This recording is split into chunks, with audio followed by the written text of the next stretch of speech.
Bueno, es miércoles y eso significa que aprendemos de innovación. Saludamos ya a nuestro extremeño digital, Phil González. Buenas tardes. Muy buena, ¿qué tal estamos? Hola, Jorge Soler, bienvenido. ¿Qué tal? Buenas tardes. Bueno, hoy vamos a hablar de lo que nos influye las redes sociales. ¿Estáis listos? Vamos ahí. Bueno, pues vamos a ello porque las redes sociales están cada vez más presentes en nuestras vidas y por tanto influyen en nuestro pensamiento, también en nuestras opiniones. Las cifras lo corroboran. En uno de los últimos estudios del CIS, el Centro de Investigaciones Sociológicas, se preguntaba ¿qué o quién ha influido más en sus opiniones políticas, como votar o no votar, manifestar una u otra opinión? La respuesta a esta pregunta, en primer puesto, lo que más nos influye son los dirigentes políticos, un 20%, pero seguidos de las redes sociales, un 16%. Como tercera opción, nosotros, la televisión. Si nos fijamos en tramos de edad, para los jóvenes de entre 18 y 34 años, sí es su primera opción, con el 30% de los encuestados. Si miramos a las últimas elecciones europeas, el CIS también preguntó ¿dónde nos informamos para votar? Y nuevamente las redes sociales fueron la segunda opción elegida por los españoles y las españolas con un 37%. La primera, la televisión, pero la tercera, aquí lo ven, la prensa digital. Son grandes porcentajes que nos dicen que cada vez más las redes sociales están presentes en nuestras opiniones y en nuestras decisiones políticas.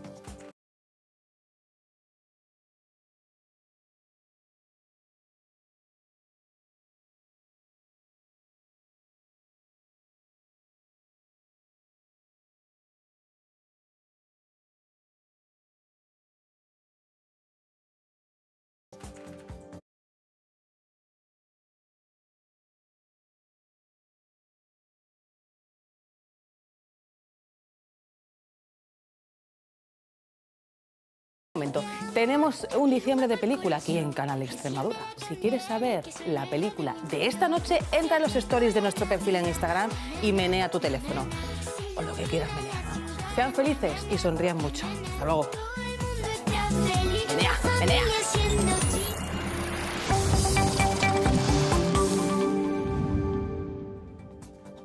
Bueno, es miércoles y eso significa que aprendemos de innovación. Saludamos ya a nuestro extremeño digital, Phil González. Buenas tardes. Muy buena, ¿qué tal estamos? Hola, Jorge Soler, bienvenido. ¿Qué tal? Buenas tardes. Bueno, hoy vamos a hablar de lo que nos influye las redes sociales. ¿Estáis listos? Vamos ahí. Bueno, pues vamos a ello porque las redes sociales están cada vez más presentes en nuestras vidas y por tanto influyen en nuestro pensamiento, también en nuestras opiniones. Las cifras lo corroboran. En uno de los últimos estudios del CIS, el Centro de Investigaciones Sociológicas, se preguntaba ¿qué o quién ha influido más en sus opiniones políticas, como votar o no votar, manifestar una u otra opinión? La respuesta a esta pregunta, en primer puesto, lo que más nos influye son los dirigentes políticos, un 20%, pero seguidos de las redes sociales, un 16%. Como tercera opción, nosotros, la televisión. Si nos fijamos en tramos de edad, para los jóvenes de entre 18 y 34 años, sí es su primera opción, con el 30% de los encuestados. Si miramos a las últimas elecciones europeas, el CIS también preguntó ¿dónde nos informamos para votar? Y nuevamente las redes sociales fueron la segunda opción elegida por los españoles y las españolas con un 37%. La primera, la televisión, pero la tercera, aquí lo ven, la prensa digital. Son grandes porcentajes que nos dicen que cada vez más las redes sociales están presentes en nuestras opiniones y en nuestras decisiones políticas. La utilizo para informarme, para informar a los demás y para también saber enseñar a los demás a utilizarla. Es una arma de doble filo, pero ahí depende ya del uso de que le dé cada persona. Nos preocupan a los padres el tema de las redes sociales, pues porque yo creo que hay que ponerle límites, muchos límites sobre eso. Que sobre todo las fake news. La gente igual no tiene información suficiente, igual te hace una idea equivocada sobre algo que no es y es muy fácil decir una mentira y que quede calada aunque no lo sea. Yo creo que el que es radical va a ser radical con redes sociales y sin redes. Yo creo que el problema no está en la red social, está en otro tipo de cosas. No deja de ser otro peligro más del avance. Todo está bien siempre que se tenga cuidado y hay que tener un control y fin, pero creo que es un beneficio grande. Bueno, las redes sociales están en nuestras vidas, porque cada vez las utilizamos más, nos informamos más a través de ellas. Y eso nos hace conformar una visión u otra de la vida. Pero la pregunta que nos hacemos hoy es, ¿nos polarizan las redes sociales? Y sobre todo a la gente joven, Phil. Bueno, la gente joven lo que les pasa es que están prácticamente todo el día en redes sociales. Hoy es su medio de comunicación número 1. Como decía, 65% ya de los más jóvenes se informan a través de las redes sociales, y además es un momento de nuestra educación, nuestra vida, donde estamos buscando referencias, ¿no? Donde estamos buscando quién seguir, quién es nuestro líder de opinión o líder político, y por eso tiene tanto impacto hoy, y lo hemos visto en las últimas elecciones también, lo que son las redes sociales en la gente más joven. A ver, puede ser que simplemente esa polarización ya existiera y que las redes lo que nos hagan es ayudarnos a enfatizar lo que es ya nuestra opinión, es decir, a reafirmar esa opinión, Jorge. Hombre, a ver, siempre hay disensión, ¿no? Y sobre todo en temas políticos, siempre claramente la gente tiene sus propias opiniones, que pueden ser afines a su grupo, colectivo, pero lo que yo creo que ya es innegable es que a estas alturas las redes sociales están contribuyendo a polarizar más la sociedad por un fenómeno que yo creo que se entiende muy bien. Es que estás expuesto a una cantidad de mensajes que hilan muy bien con lo que uno piensa, ¿no? Las redes sociales realmente lo que más les interesa es que tu tiempo de permanencia en ellas sea cuanto mayor, mejor. Entonces cada vez te van dando o te exponen a mensajes que son más afines a lo que entienden que te va a gustar. Por lo tanto, cada vez estás más tiempo viendo cosas que reafirman las ideas que ya tenías previamente, e incluso identificando a gente que piensa como tú. Entonces, esto lo que hace es que cada vez, digamos que te vienes arriba porque dices, tenemos razón, nosotros y los demás. Y esto contribuye mucho a que las posiciones se polaricen. Claro, si te dan un artículo que no te motiva nada, pasas del artículo. Si te dan un artículo que viene con lo que tú piensas... El algoritmo te detecta rápido lo que te gusta, ¿no? Creo que además el de TikTok en 20 segundos era capaz de saber qué tipo de cosas te van a gustar. Entonces te vas haciendo cada vez un grupo de gente más afín a ti, y esto también contribuye a que las posiciones se vayan extremando, que rechaces más aquellas que no son afines a ti, porque ya hay un grupo de gente que sí que te respalda. Claro, a veces las posiciones contrarias o diferentes a la nuestra parece que no nos gustan. ¿Eso quiere decir que somos cada vez menos tolerantes, Phil? Sí, yo creo que somos cada vez más tolerantes, pues porque como decía Jorge, nos obliga a definir si estamos de un lado y de otro. Yo, que soy alguien muy neutral en general en mi vida, intento entender cada paso. Es verdad que en estas redes sociales, como andamos por comunidades, muchas veces tenemos que decantarnos por uno o por otro. Doy un ejemplo de fútbol. Yo soy del Real Madrid, pero no soy anti-Barça ni anti-Atlético. Pero cuando estás en redes sociales o en grupos de amigos, tienes que decir de dónde eres. Defínete, y ahí yo creo que es donde, sobre todo en los jóvenes hoy que están todavía en búsqueda de una personalidad, de definirse, muchos de una profesión, ocurre eso de que se van aliando a un lado u otro de los extremos. Ahí viene la polarización, ¿no? Exactamente. Bueno, pero siempre ha pasado. Si te fijas, incluso yo en mi pueblo en Extremadura siempre decíamos, cuando jugaba mi pueblo contra el del pueblo de al lado con quien salíamos por la noche, íbamos en contra de ellos. Bueno, es que lo del fútbol y los pueblos en Extremadura es maravilloso. Pero pasa lo mismo después en política, en cualquier asunto económico, cuando gente saca a reducir sus conocimientos de lo que sea, ¿no? Y en general, pues lo ha demostrado desgraciadamente la historia. Cuando gente ha sabido, los polarizadores han sabido captar esa necesidad de polarización del pueblo, es cuando han salido gente que a lo mejor no había tenido que salir al poder. Claro, de hecho, hay expertos que apuntan que situaciones de esas de peligro, de ansiedad, pues que hay ciertas entidades que aprovechan para generar ese nerviosismo, para obtener beneficios. Lo hemos visto un poco a lo mejor en la Dana, ¿no, Jorge? Sí, justo, es que es el caldo de cultivo un poco ideal, ¿no? Porque es algo que está pasando justo en este momento, vas rápidamente a buscar información. Y como estamos hablando, todo está muy polarizado, hay mucha información que se va generando en ese preciso instante, y además son situaciones en las que hay mucha exposición emocional por lo que está ocurriendo, por la gravedad de los hechos, Por lo tanto, los emisores lo que hacen es alinear un poco lo que está ocurriendo a las ideas que quieren comunicar previamente, a lo que hay de base, ¿no? Entonces, son momentos en los que se extrema mucho más la pertenencia al grupo, lo que estábamos diciendo con el ejemplo del fútbol, a favor o en contra. Entonces, claro, aquí se juega mucho a todo, nada, blanco-negro, está todo muy polarizado. Sentimiento muy intenso. Claro, y a veces la realidad es un poco más llena de matices, de grises, pero claro, eso no cabe en un vídeo de 20 segundos o en 140 caracteres, ¿no? En las redes sociales. Bueno, vamos ahora a hablar con alguien que sabe mucho de esto de la polarización a través de las redes sociales. Es el autor del libro Polarizados, Luis Miller. Buenas tardes, ¿cómo está? Hola, muy buenas tardes. Bueno, sabemos que hay varios tipos de polarización, según su libro, la polarización ideológica, afectiva y cotidiana. Vamos a comenzar por la polarización ideológica, si le parece, es la que tiene que ver con la política, ¿no? Con los extremos ideológicos. Efectivamente, tiene que ver con lo que normalmente le llamamos ser de izquierdas o de derechas. Lo que ha ocurrido en los últimos años, no solo en España, sino en otros países, es que cada vez las personas se van situando más en los extremos, ¿no? Pero también tiene que ver con cuestiones sobre si apoyamos más pagar impuestos o menos, o si nos gusta más la sanidad pública o privada, o si somos más o menos religiosos. Es decir, la polarización ideológica tiene que ver con las ideas, con aquello en lo que creemos, y cada vez estamos más enfrentados en ese sentido. Hablábamos también de la polarización afectiva. ¿Qué es esto? Tiene que ver con los sentimientos.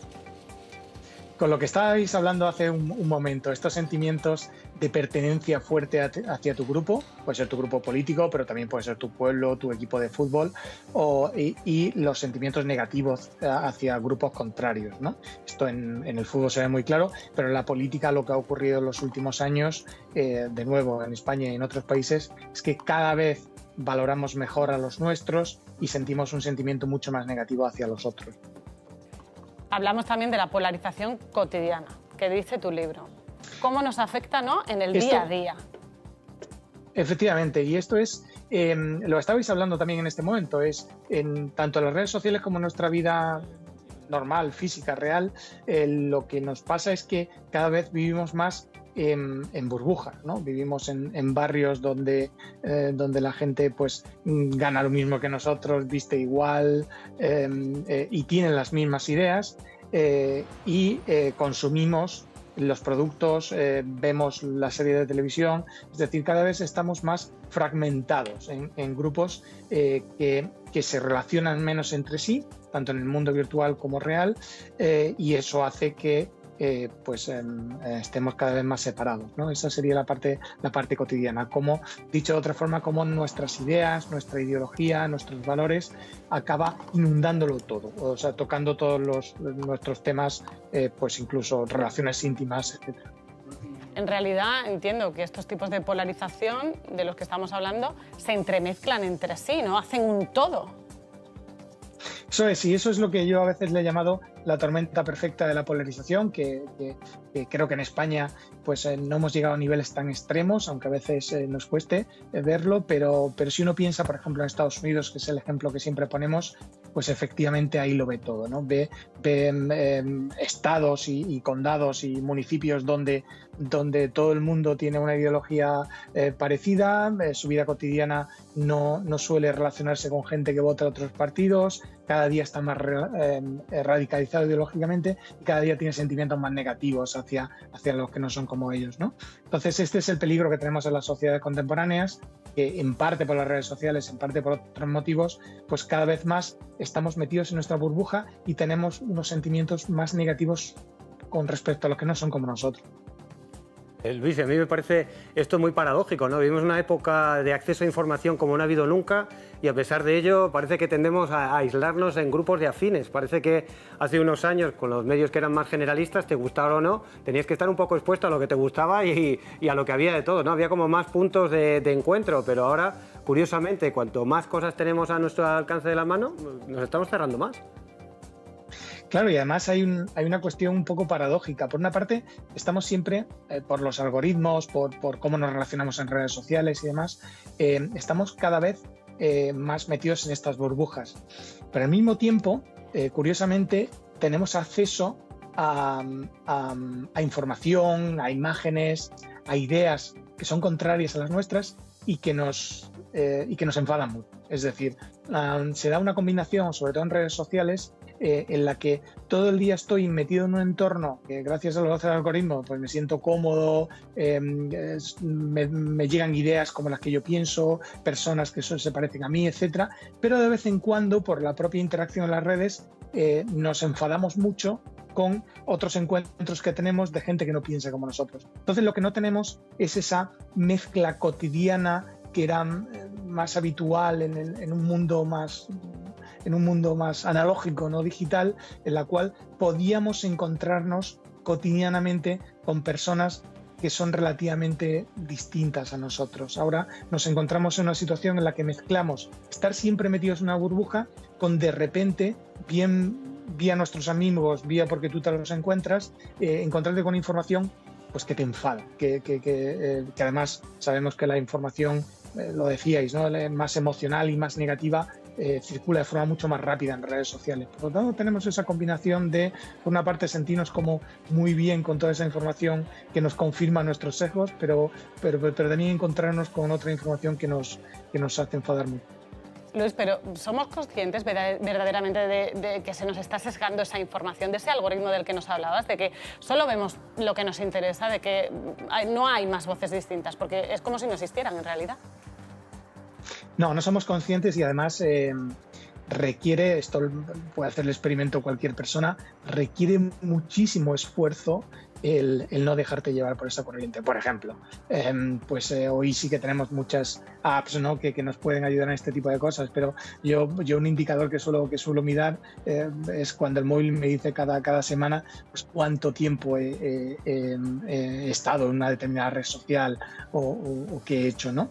Y ahí te das cuenta, de repente, un lunes por la mañana, cuando te llegue esa información, de decir, ¿cómo he podido estar 4 horas la semana pasada en X, ¿no? O cómo he podido estar 5 horas en YouTube o algo por el estilo, ¿no? Es decir, necesitamos muchas veces este tipo de información objetiva para simplemente pararnos a pensar y decir, ¿pero qué estaba haciendo yo durante todo ese tiempo? Y esto, como cualquier otro comportamiento adictivo, las redes, una de las cosas que tienen es que son muy adictivas, fundamentalmente. Requiere mucha autoconciencia, en muchos casos requiere ayuda incluso externa, pero desde luego no es una cuestión que simplemente después de una conversación como esta podamos ser muy conscientes y tengamos las herramientas para poder solucionarlo. Luis, ¿y se podría hacer algo por parte de las plataformas o instarlas de alguna manera a que abran un poco más el debate para que este sesgo no se mantenga de una forma tan estricta, ¿no? Porque estabas hablando un poco de la responsabilidad individual, que a veces no somos conscientes, pero ¿tienen responsabilidad las plataformas? ¿Podría exigírseles igual que intentaran abrir un poquito el debate en cuanto a todo tipo de contenidos para que la sociedad sea un poco más plural? Sí, las plataformas pueden hacer mucho y desde luego las administraciones públicas autonómicas, nacionales y sobre todo supranacionales como la Comisión Europea puede hacer muchísimo. Es decir, ni siquiera hemos empezado a regular las redes sociales de una forma un poco seria. Permitimos que pasen muchas cosas en las redes sociales que no permitimos que pasen en la realidad. Por ejemplo, ahora algunos de los debates que están avanzando y que son muy importantes es el tema del anonimato. Es decir, por ejemplo, el anonimato está bien en la interacción cotidiana de la red social, pero quizá no sería lo conveniente a la hora de darte de alta en la red social, ¿no? Eso hace que sea posible, pues lo que vemos ahora mismo de que robots y personas interactúen sin saber muy bien quién es quién, ¿no?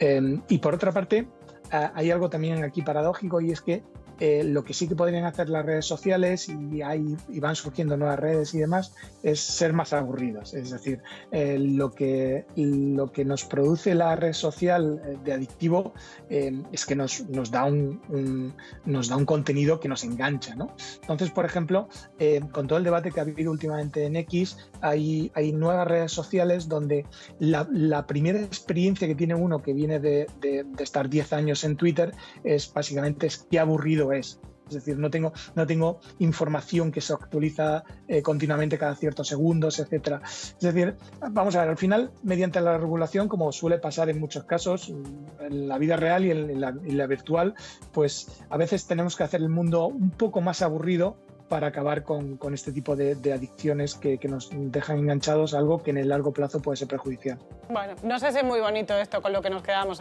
Luis. Gracias por haber estado con nosotros polarizados. Luis Miller, buenas tardes. Buenas tardes. Bueno, yo quería preguntaros, porque ¿cuánto creéis que han influido en las redes sociales las últimas elecciones europeas y en las de Estados Unidos? ¿Se han ganado elecciones así, Phil? Bueno, pues mira, justamente la empresa de un amigo mío que se llama Internet República ha hecho todo un estudio sobre cómo han estado enfrentados también Kamala Harris y Trump en redes sociales y efectivamente todo apunta a que Trump lo ha hecho, entre comillas, mejor y en parte en base a la polarización, es decir, las redes sociales nos permiten hoy llegar a mucha gente de forma segmentada, sabiendo quién trabaja dónde, qué nivel social, qué nivel incluso ideológico, y de trasladar unos mensajes.